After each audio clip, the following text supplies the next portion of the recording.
Good morning, guys, and welcome to the weekly webinar series where today I have Lorrie Thomas Ross, and she was a previous guest on the show last week.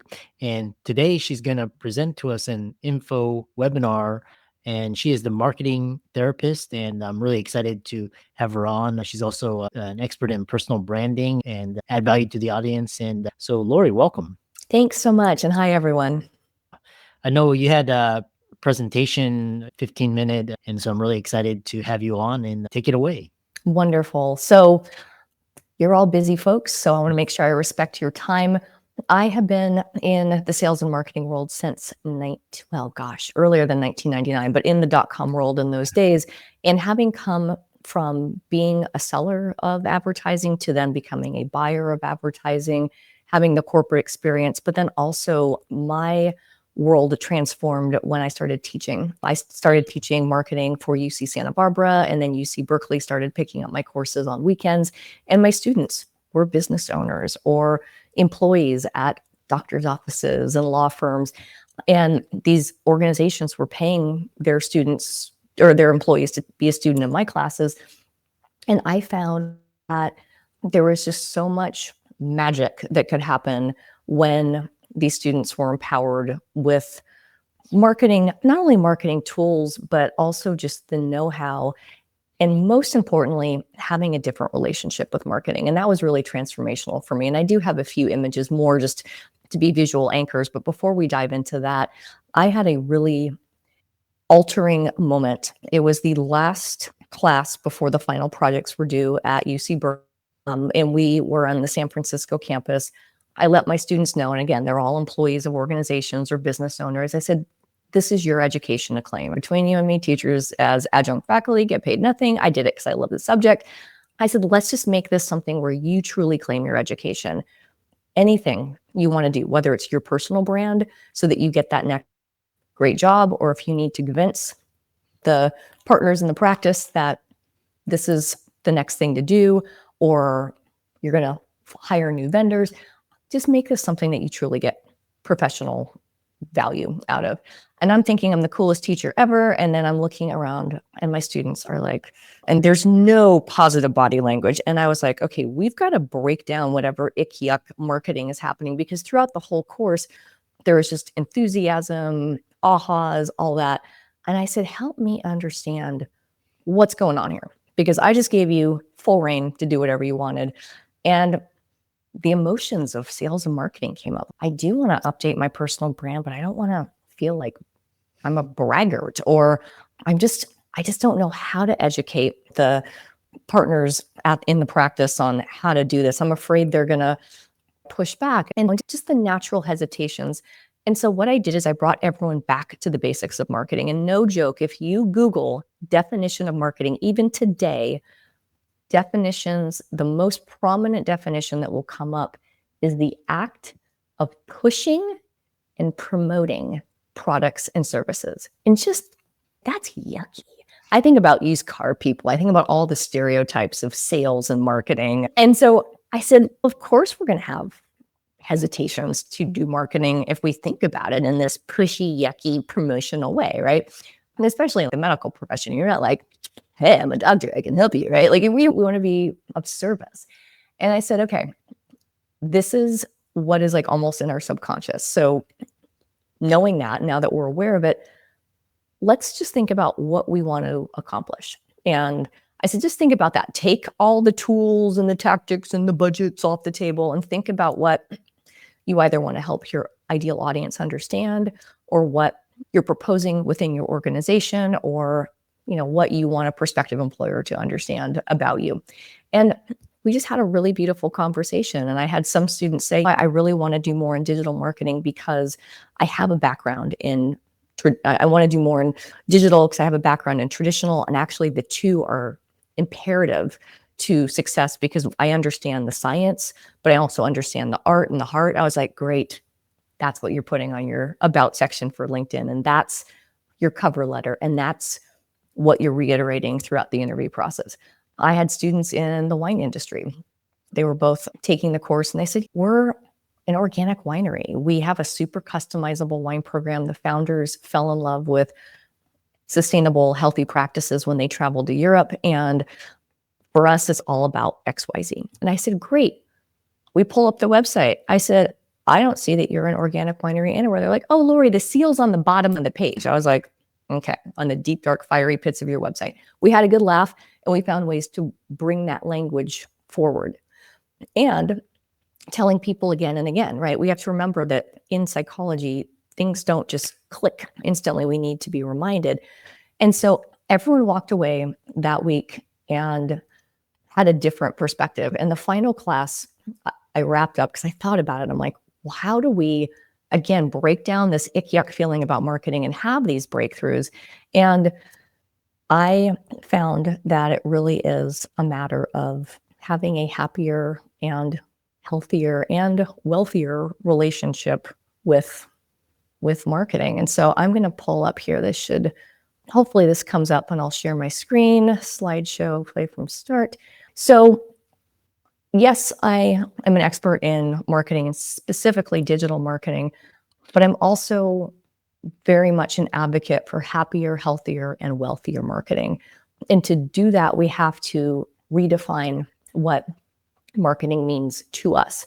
And while definitions are pushing and promoting products and services which feel very transactional, if we start to understand that marketing is beyond the transaction, but it's about having a really beautiful method of attracting and sustaining ideal relationships, which is why you're looking at the heart here, then it starts to soften the approach. It takes the fear, the guilt, the shame. I'm a believer that if marketing feels icky, yucky, stressful, overwhelming, expensive, hard, whatever, then it's time to hit the pause button. Whether that's working with vendors or team members, or you're just feeling, I don't know if this is working, it's a really beautiful time to reevaluate.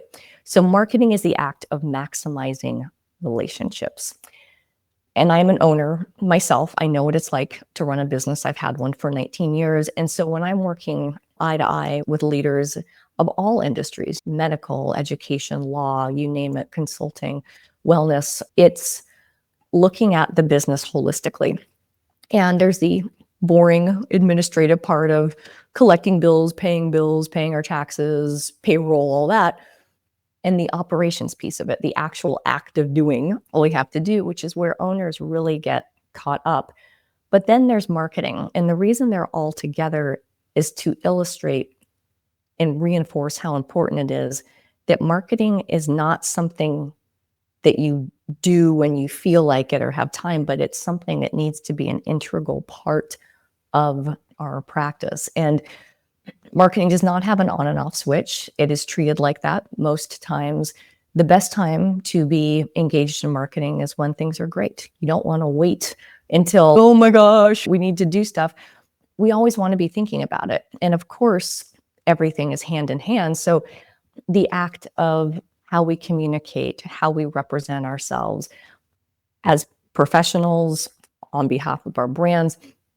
And marketing is everything from awareness, communication, which is information distribution, it's connection, it's service. I love talking about service because we forget about that. We think about the ads or the pushing, right? It's natural to do that. But once we get people in our businesses and into our practices, if we have systems that take great care of them, that is going to save you so much time and money, because those are the folks that stay, refer, and they grow as you grow. When I wrote my book, and it's a vintage book, I'm not encouraging you to go buy it. It's a McGraw-Hill book on online marketing, came out in 2010. While it's still a valid book as far as email and website, the best part of it, which you're going to get right here and save you the cost of the book, is this 5-factor success approach that I launched the book with, and is what I run my agency with, and that our team layers on top of any organization we support, large, small, for-profit, nonprofit, new to marketing, or very experienced. You need these 5 factors in place to make your marketing click. And credibility is the act of getting people to know you, like you, and trust you. Stanford University did a fantastic study decades ago, and it's still very valid, on web credibility. And they found that one of the most valuable pages and highly trafficked pages, other than your homepage, is the About page. And in order to build credibility, they had simple things like clear navigation, easy to find contact information, things that you'd be like, yeah, that makes sense. But the trust factor is highly reinforced by telling your story. Storytelling supports selling. In this simple act, and I do this, I cannot tell you how many, especially doctors, the About page might be dated, or there is no why did you start your practice, or anything. Like the LinkedIn page is dated, our personal page, company page, the About page is pretty standard. But having that human why you do what you do, even the people behind the company, that was another thing that came out of the study, is not just we've been around, we were 30 years old and all of that. But I know recently we talked about the story of one of our amazing doctor clients who watched many women in his family suffer from uterine fibroids. And that became his focus because he saw firsthand the suffering and the lack of representation in his community. And it's just become his life's work. And that was not captured originally on the About page. And so that was something that was rewritten. So credibility is knowing trust. It's also the design, it's the user, it's the aesthetics. You don't want a website that looks like your 12-year-old nephew built it, right? Usability is so simple. It's the act of making things easy. You go to a website or you're on your device, you get to the site. How do you get people through it? Clear navigation, things like learn more, or we invite you to schedule a consultation.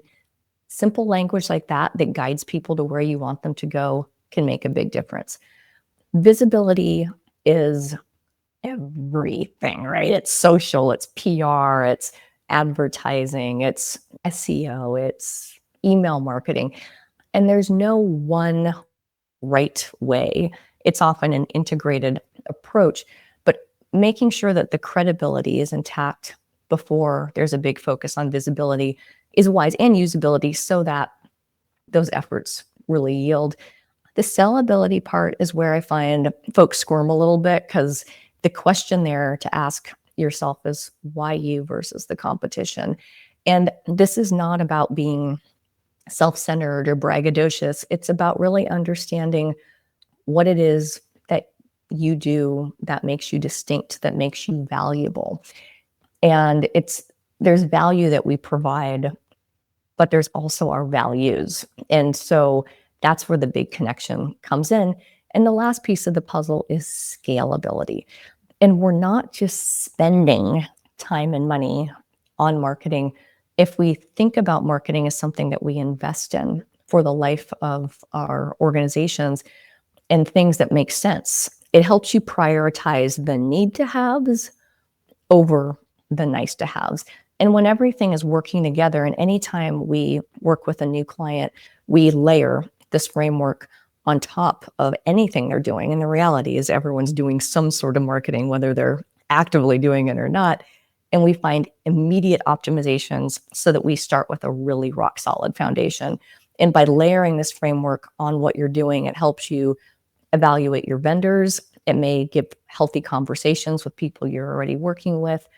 It can ignite conversations with staff, but it can also help you say, ooh, this is something that could be a nice to have, but let's fix this little need to have first so that our marketing is working for us as best as possible. And prioritization does help take the overwhelm out of it. My purpose and my why is to help leaders have a happier, healthier, and wealthier relationship with marketing. And just by thinking about marketing and thinking about some of these factors in a unique way can really help take the stress or the where do I start, or I'm doing everything right, now what, and give you a different lens. And so I'll stop sharing my screen, but I want to make sure that I open things up for, I know, make sure that we're respecting time as well. But hopefully that we have an approach to marketing that really gives us an enjoyable experience. Think about in marriage, right? Was it stressful attracting your mate? Was it hard? Was it expensive? No. There's often a beautiful journey in that process. And same with our organizations. Awareness, communication, connection, service, all of those support sales, and ideally continuing the process and allowing marketing to be more joyful and less stressful.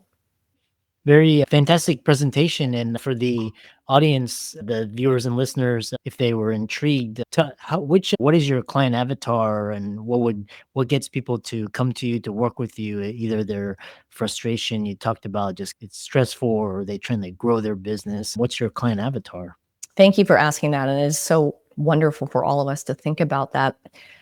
Having been an owner for 19 years, we have found that our ideal avatar is not revenue specific or industry specific, but they are intentional leaders, meaning that they do what they do with passion, purpose, professionalism.